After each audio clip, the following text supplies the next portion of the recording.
السلام عليكم ورحمة الله وبركاته. ازيكم عاملين ايه؟ يا رب تكونوا بخير وصحة وعافية. احنا النهاردة جبنا 2 كيلو رشال، ماشي، من الرشال حجمه الكبير دوت زي ما انتم شايفين كده. طبعا الناس كلها بتقرف من هو اسمه فسيخ، الناس كلها بتقرف من الفسيخ وتقول لا دوت بيدود، لا دوت مضر، لا لكن هو ولا مضر ولا حاجة. انت بتجيبي ايه؟ هو الناس بتجيبه بتخليله ازاي بقى؟ الناس طبعا بتجيبه وبتغسله غسله كويسه جدا جدا، وبتفتح مصارينه وبتطلع اللي جواه كله وبتنضفه نظافه كويسه زي ما انتم شايفين كده. بس اللي في قلبه دوت ملح، وبتحط له ملح وليمون وزيت وخل ويخللوه. وده بيبقى نوعيه سمك معينه، مش اي سمك بيتخلل، ماشي. فاحنا النهارده قلنا ايه، اشترينا ايه 2 كيلو، ماشي. فقلنا هنعمل فيه ايه.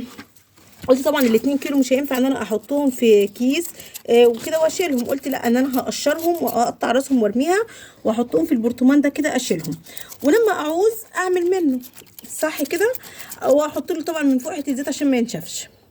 دي احسن طريقه انك انت تشيلي بيه، مش هخلله، هو جاي متخلل وجاهز على فكره، ماشي. فانا بقشره معاكم اهوت، لازم يتقشر كويس جدا قوي علشان انت هتشيليه في البرطمان ده تبقى جاهزه لما انت تطلعي الحته وتعمليها، ماشي. فالناس بتجيب البتاع ده وتخلله، وبعد ما تنضفه زي ما قلت لكم كده وتغسله غسله كويسه وتملحه تمليح كويس، ولازم يتملحه جامد وتحط له ملح جامد وشطه من جوه. ليه بقى؟ علشان الملح ما يخلوش يعفن. الملح بس في ناس ما تحبوش عشان بيبقى حادق، بس هو طعمه جميل جدا، الناس كلها بتعشقه وتحبه، ماشي. وانا اول الناس اللي بحبه جدا. المهم بيحطوه بعد ما بيعملوه كده بيغسلوه ويحطوا له ملح في قلبه والكلام دوت، ويحوجوه من جوه من قلبه. بيجيبوا كيس ويروحوا حاطينه في الكيس ويحطوا عليه خل وزيت، وبعد كده يحطوه في كيس ويشيلوه. يشيلوه بقى في صفيحه، يشيلوه في برطمان بلاستيك، يشيلوه زي ما بيشيلوه بيخزنوه مثلا لما بيجوا يبيعوه. ويجوا على شهر رمضان كده هوت ويروحوا فاتحين البرطمان وبايعينه بالكيلو. فطبعا ايه، بيبقى حلو والناس كلها بتحبه بصراحه. بس في ناس ما بتحبوش واخده فكره وحشه عنه، بس دي مش مشكلتنا بقى، هم حرين عشان ايه، مش واخدين، دي ناس صافي قوي ومش واخدين على الاكل الرشال. لكن اللي بيحب الرشال وبيعشقه دوت ده حاجه لوحديها، دي حاجه لوحدها. فتلاقي الناس كلها تحب تجيبه، بالذات لما يكون في شم النسيم او بعد رمضان في العيد، بيحبوا يجيبوه وياكلوه ويعملوه ليمون وكده. انت بتيجي تعمليه ازاي بقى؟ لما بتيجي تعمليه في الزيت بتبقي مقطعاه حتت صغيره، طبعا مش معقوله تحطي دي كلها في الزيت. انت بتقدحي الزيت كويس جدا جدا، وتروحي ايه، حاطه الحته اللي انت هتاكليها وتعصري عليها ليمون، ماشي. وبتبقى جايبه بصل طبعا مخرطاها جنبيها علشان ايه، ده ما بيتاكلش الا بالبصل، ماشي. فبيبقى طعمه جميل جدا كده، وتحطي له طبعا زيت كتير ويبقى طعمه جميل جدا. فانا دلوقتي انا هحوش راسه، بس لازم تقشريه كويس، شايفه؟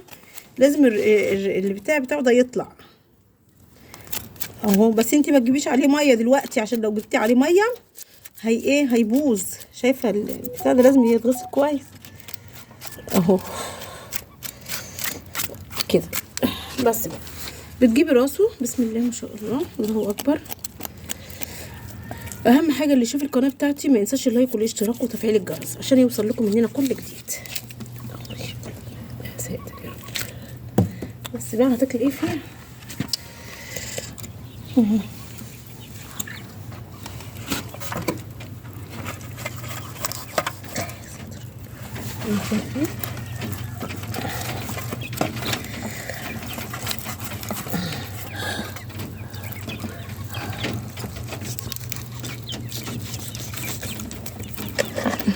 تحطيها كده.